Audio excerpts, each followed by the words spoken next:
तिल भर, स्कंद पुराण में लिखा है, तिल भर की आयु क्षीण होती चली जाए। नारी ज्येष्ठ पुत्र का नाम लेती है, हाँ ज्येष्ठ में अगर बेटी है तो उसका नाम ले सकती है, पर ज्येष्ठ पुत्र बड़ा पुत्र है और पुत्र का नाम लेती है तो उस बालक की कभी उन्नति नहीं हो सकती। तन से, मन से या धन से वो बालक हमेशा दुखी ही रहेगा। तुम दुनिया का सारा सपोर्ट कर दो, तुम चाहे अपनी प्रॉपर्टी बड़े बेटे के नाम कर दो, तुम चाहे पूरा दुनिया भर का सुख अपने बेटे के सामने लाकर खड़ा कर दो, तो भी अगर मां अपने बड़े पुत्र का नाम बार बार लेती है तो वो पुत्र या तो तन से या मन से या धन से दुखी ही मिलेगा, वो सुख नहीं पा सकता।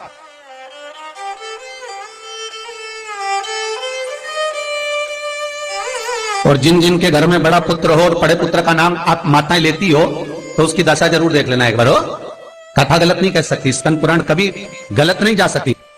आपके घर में भी अगर बड़ा पुत्र हो और पुत्र का नाम अगर आप ले रहे हो, हाँ ये जरूर है, अगर बेटी बड़ी और उसके बाद पुत्र बड़ा है तो वो ज्येष्ठ नहीं माना जाएगा। ध्यान रखना, ज्येष्ठ का मतलब होता है सबसे बड़ा पुत्र, उसके बाद सारे बच्चों का जन्म हुआ।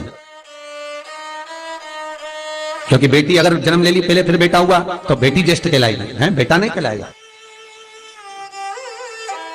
अगर पहला ज्येष्ठ पुत्र है तो मां सारी प्रॉपर्टी दे दे, सारा वैभव दे दे, मां सारा दौलत दे दे, मां उसके ऊपर सर्वस्व निछावर कर दे। पर अगर बेटे का नाम माता बार बार लेती है तो उस बेटे की उन्नति तरक्की नहीं हो सकती, उसको जीवन में सुख नहीं मिल सकता, कुछ ना कुछ चीज से वो दुखी रहेगा। चाहे वो बच्चों से रहे, पत्नी से रहे, परिवार से रहे, कुटुंब से रहे, व्यापार में रहे, व्यवसाय में रहे, ऑफिस में रहे, चाहे अपने शरीर से रहे, पर दुख तो उसके भाग्य में थोड़ा लिखा ही रहे। और जो चीज वेद व्यास जी ने वर्णन कर दी महाराज, उसका प्रमाण आप खुद भी अपने घर में देखो कि सही है कि गलत है।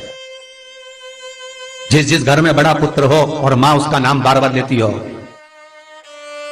बार बार लेती हो, उस पुत्र की दशा देखिएगा आप।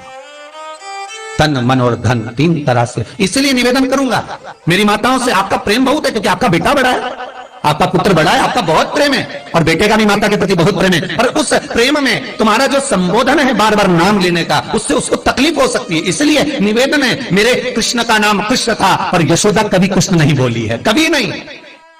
यशोदा कभी कृष्ण नहीं बोली, कन्वा कहती थी। आपके बेटे का नाम कुछ भी, आप उसको नाम से मत पुकारो, उसका नाम चेंज कर दो, थोड़ा सा बदल दो, आप उस नाम से उसको पुकारना प्रारंभ करो। आप जो भी बोलना चाहें, आपके दिल की बात है, तो आपके पुत्र से आप क्या बोल सकते हो।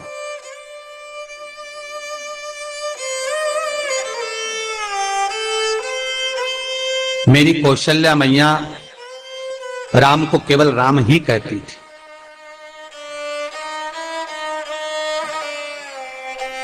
केकई राघव कहती थी, सब्सक्राइब करें। सुमित्रा रघु कहती थी, पर कौशल्या नाम नहीं बदली।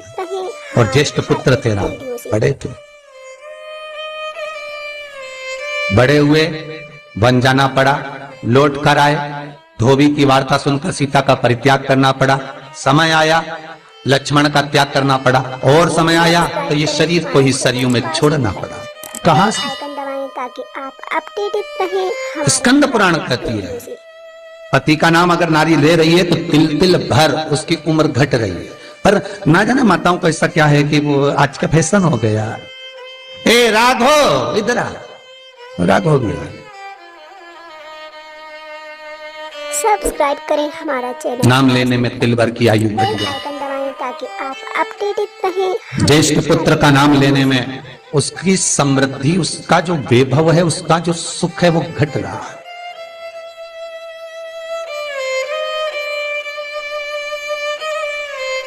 तीसरा, जिस गुरु से गुरु मंत्र लिया है, गुरु दीक्षा ली है, जिस गुरु से आपने गुरु मंत्र का स्मरण किया है, जिस गुरु से आपने गुरु मुख हुए हैं, जिस गुरु से आपने गुरु मंत्र लिया है, आपने अगर मंत्र ले लिया, चार जगह पर बात निकले, कोई पूछ भी ले कि आपने गुरु मंत्र किससे लिया, तो बता दो भैया हम तो वहां गए थे, वहां का जो गुरु जी है उनसे हमने गुरु मंत्र लिया, वही हमारे गुरु है।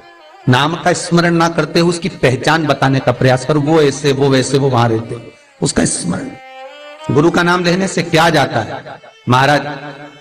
शास्त्र कहता है गुरु जिसने मंत्र दिया उसका नाम मत लो, गुरु ने जो मंत्र दिया उसका नाम लो। बहुत ध्यान देना हमारा। दुनिया के लोग गुरु का नाम लेकर बैठे हैं, उन गुरु जी से मंत्र लिया था तो उन्हीं का नाम लिया जाए, श्री ये मान जी, ये मान जी। अरे क्या नाम लेना, क्या नाम ले? हमें गुरु का नाम नहीं याद करना, हमें गुरु मंत्र याद करना। जो गुरु ने मंत्र दिया उसका स्मरण करें। क्या होता है, स्कंद पुराण कहती है, जब माला जपने के लिए बैठते हैं तो गुरु का श्री विग्रह तुम्हारे सामने होना चाहिए कि हमने उन गुरु जी से मंत्र लिया है, और गुरु का नाम नहीं। गुरु मंत्र लेते समय गुरु का विग्रह सामने हो और मंत्र जो गुरु ने दिया है उसका स्मरण, उसका स्मरण। हम बार बार अगर गुरु के नाम का स्मरण करते हैं, हम बार बार गुरु का नाम लेते हैं, जिस गुरु से मंत्र लिया उसका नाम अगर हम बार बार ले रहे हैं, तो हमारे घर में महाराज शांति टिकती नहीं है। थोड़ा सा क्रोध क्लेश थोड़ा बड़ा रहता है। अगर तुम्हारे परिवार में, तुम्हारे घर में कोई किसी की निंदा करता हो तो कह देना, भैया हमको 24 तरह के नरक में नहीं जाना, तू चुपचाप हो जाए, बिल्कुल चुप। 94 नरक में से 24 नरक निंदा के। बेल आइकन दबाएं ताकि आप अपडेटेड रहें केवल निंदा सुनना, हर एक वीडियो से। और निंदा करने वाला तो केवल 4 नरक में गिरता है। क्यों 4 नरक में गिरता है? तो पूछा, निंदा करने वाले को ज्यादा पाप लगना चाहिए? नहीं, उसको कम लगता है। तो कम क्यों लगता है? तो अग्नि पुराण में लिखा कि निंदा करने वाला को 4 नरक का भोग इसलिए भुगताया जाता है क्योंकि जिसकी वो निंदा करता है उसके सारे पाप धुलता है। मतलब आप किसी की निंदा कर रहे हो तो उसके पाप धुल रहे हैं। किसके? जिसकी निंदा हो रही है। तो वो निंदा करने वाले को तो भगवान ने इसलिए पैदा करा क्योंकि तू पाप धोएगा, तो इसलिए उसको 4 नरक। और जो सुन रहा है, अरे बोलो तो जम के, उसको 24 नरक। सब्सक्राइब करें पूरा हमारे चैनल 100% पाप कर्म तुम्हारे होंगे। ताकि आप उसको तो कम ही लगा जिसने करी, हर एक वीडियो से। और जो सुन रहा है उसको ज्यादा लगे। निवेदन करूंगा, जिसकी किडनी गड़बड़ हो गई हो, जिसका लीवर गड़बड़ हो गया हो, जिसको डायलिसिस चल रहा हो और छूट नहीं रहा हो, वैकुंठ चतुर्दशी के दिन नदी के घाट पर, नदी, तालाब, सरोवर, कुआं, बावड़ी जो हो, उसके तट पर 14 दीप लगाकर, पीपल के पत्ते पर शहद डालकर और उसमें एक काली मिर्ची शंकर जी का नाम डालकर बोलकर उसमें चढ़ा दें। उसी पत्ते की काली मिर्ची, थोड़ा सा शहद घाट पर डाल दें और उस पत्ते को घर पर लेकर आ जाए। जिसको डॉक्टर ने कह दिया डायलिसिस होगा, किडनी लीवर गड़बड़ हो रहे हैं, वैकुंठ चतुर्दशी के दिन रात्रि को 14 दीप लगाकर जब घाट से आए, जिस व्यक्ति को रोग है, बीमारी है, उसको वो पत्ते समेत चटा देगा। और फिर जाकर आप 8 दिन 10 दिन बाद जांच करवाओ, आपको उसका फल प्राप्त हो जाए। और विश्वास रखकर, क्योंकि हरि और हर मिलन कोई साधारण नहीं है। वैकुंठ चतुर्दशी का हिंदू धर्म का एक त्योहार जो हमारे भगवान शिव ने निर्मित किया है। शंकर ने जिन बारों को बनाया, त्योहारों को बनाया, तिथियों को बनाया, घड़ी और पल बनाए, शिव महापुराण में सब लिखा है कि एक एक पल, एक एक घड़ी, एक एक तीर्थ का एक एक स्मरण जो करा गया है हमारे यहाँ त्योहारों का, तिथियों का, वारों का, नक्षत्रों का, ये शंकर ने करा। ये कोई सहज नहीं बना,